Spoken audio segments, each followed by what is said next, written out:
أعوذ بالله من الشيطان الرجيم. بسم الله الرحمن الرحيم. ومن يقنت منكن لله ورسوله وتعمل صالحا نؤتها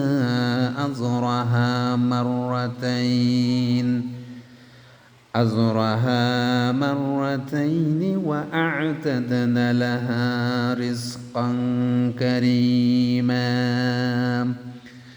يا نساء النبي لستن كأحد من النساء إن اتقيتن فلا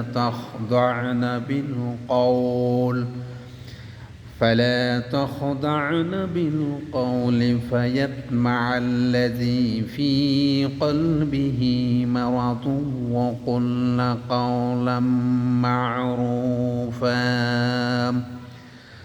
وقرن في بيوتكن ولا تبرزن تبرج الجاهلية الأولى وأقمنا الصلاة وآتينا الزكاة وأطعنا الله ورسوله إنما يريد الله ليذهب عنكم الرجس أهل البيت ويطهركم تطهيرا. واذكرن ما يتلى في بيوتكن من آيات الله والحكمة إن الله كان لطيفا خبيرا. إن المسلمين والمسلمات والمؤمنين والمؤمنات والقانتين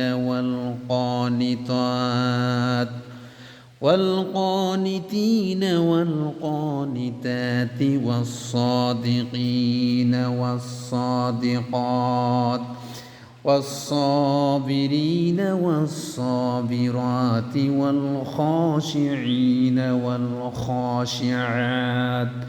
والخاشعات والمتصدقين والمتصدقات والصائمين والصائمات والحافظين فروجهم والحافظات والذاكرين الله كثيرا والذاكرين الله كثيرا والذاكرات أعد الله لهم مغفرة وأجرا عظيما.